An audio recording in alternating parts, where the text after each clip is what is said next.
প্রথম কোন কথা বললেন? কাঁদতে লাগলেন। দ্বিতীয়বার নবীজি কোন এমন কথা বললেন? হাসতে লাগলেন। নবীজি দুনিয়া থেকে চলে গেলেন। কিছুদিন পর ফাতেমা রাদিয়াল্লাহু তাআলা আনহা বেড়াতে এসেছেন। মা আয়েশার সাথে দেখা। মা আয়েশা হলো সতার মা, এটা ফাতেমার সতার মা।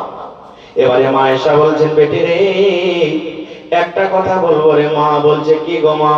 বলছে, বেটি রে যেই দিন তোমার আব্বা জান দুনিয়া থেকে চলে গেলেন, যেদিন তোমার আব্বা জানের শেষ দিন, শেষ টাইম ছিল রে মা, নবীজি কোন এমন কথা তোমাকে বলেছেন রে মা, যে কথাটা আমরা বিবি হয়ে জানতে পারলাম না, সাহাবায়ে কেরাম জানতে পারলেন না। ও বেটি ফাতেমা, তোমার আব্বা জান তোমার কানে কানে কোন এমন কথা প্রথমে বলেছিলেন, যে কথাটা শুনে তোমার চোখে পানি দেখেছিলাম? আর দ্বিতীয়বার তোমার কানে কোন এমন কথা বলেছিলেন রে মা, যে কথা শুনে তোমার মুখে আমরা হাসি দেখেছিলাম? এইবারে ফাতেমা বললেন, মা গো হ্যাঁ, আজকে আমি আপনার সামনে কথাটা বলবো। আমার আব্বার প্রথম কথা শুনে আমি কেঁদেছিলাম, দ্বিতীয় কথা শুনে আমি হেসেছিলাম, তাইলে কান্দা হাসার কারণটাকে শুনে। এইবারে ফাতেমা বললেন, মা গো আমার আব্বা জান যখন আমার কানে কানে প্রথম কথা বলেছিলেন আমি কাঁদেছিলাম। এই কথাটা আমার আব্বা জান বলেছিলেন, বেটি রে জীবনের মতন আব্বা বলে ডেকে নাও। এই লোকটাকে তুমি আর আব্বা ডাকতে পারবে না বেটি রে। এই লোকটার শেষ টাইম আল্লাহ রাব্বুল আলামিনের আদেশ হয়েছে, আমি এখন দুনিয়া থেকে চলে যাব। মা গো আমি আব্বা দুনিয়া চলে যাবেন, দুনিয়া থেকে চলে যাবেন। আমার আব্বার মৃত্যুর কথা শুনে আমি নিজের মনটাকে থামতে পারলাম না। আমি মনে মনে ভাবলাম, হারি কি আমাকে মা মা বলে ডাকবে, কাকে আমি আব্বা আব্বা বলে ডাকবো? এই আব্বার মৃত্যুর কথা শুনে আমি কেঁদেছিলাম। এবারে 2 নম্বর আমার আব্বা যেন আমাকে বললেন, ও ফাতেমা তুমি কেঁদো না রে মা, কেঁদো না, কেঁদো না। আমার মৃত্যুর পর আমার খানদানের মধ্যে, আমার বংশের মধ্যে সব থেকে আগে যার সাথে দেখা হবে সেটা হবে মা ফাতেমা। তুমি ফাতেমা তুমি কেঁদো না, আমার মৃত্যুর পর আমার সাথে যার সর্বপ্রথম দেখা হবে সেটা হবে মা ফাতেমা তুমি। তখন কিন্তু আমি হাসলাম, আরে আমার নসিব কত ভালো যে আমার আব্বার সাথে আমার বংশের মধ্যে সব থেকে আমি দেখা পাবো। এই তো তাইলে কয়েকদিন পর আমিও চলে যাবো দুনিয়া থেকে, আমার আব্বার সাথে দেখা হবে। তখন কিন্তু আমি খুশিতে হাসতে লাগলাম। কেন বললাম হাদিসটা?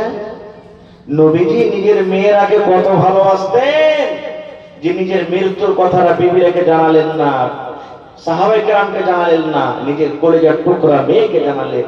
আর আজকে আমরা জমিন জায়গার টাকা পয়সা যখন ভাগ করবো তখন ছেলেরাকে আমরা বলবো, মেয়েরাকে একটুকু আমরা জানাবো না। এই তো আমাদের মহব্বত, এই তো আমাদের প্যার, এই তো আমাদের ভালোবাসা। ভাই মুসলমান, হ্যাঁ ভালোবাসার জায়গা তো ভালোবেসেছেন, আর যেখানে আদর দেওয়ার জায়গা সেখানে আদরও দিতে হবে। কেমন আদর? কত ভাইকে দেখবেন, আহা শ্বশুর বাড়ি গেছে, মেয়ের বিবাহ দিয়েছে, বিবাহ দেওয়ার পর ফোন আসছে, আব্বু কি হয়েছে বে, কি হয়েছে মা? বলছে, আমি তোমার জামাই ভাত খেতে পারবো না। কেন পারবে না? আমাকে ভালো লাগে না থাকতে, আর কাম কাজ করতে পারবো না, দাস দাসীর মতন সব সময় আমাকে কাজ কাম করাই। এরকম খবর আছে। বলে ঠিক আছে আয় তুই ওখান থেকে।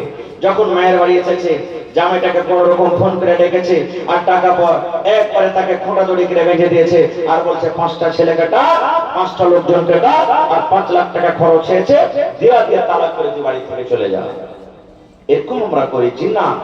আচ্ছা বলেন তো, নবীর বেটি ফাতেমার থেকে আমাদের বেটি কি বেশি মান সম্মানীয় হইতে পারবে?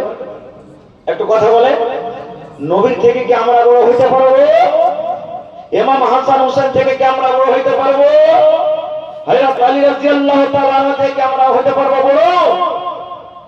আহা, নবীর বেটি ফাতেমা রাদিয়াল্লাহু তাআলা আনহার বিয়ে কার সাথে? হযরত আলী রাদিয়াল্লাহু তাআলা আনহার সাথে। একদিনকার ঘটনা, সহিহ হাদিস। ফাতেমা রাদিয়াল্লাহু তাআলা আনহা আব্বার বাড়িতে চেয়েছেন একটা গোলাম চাইতে।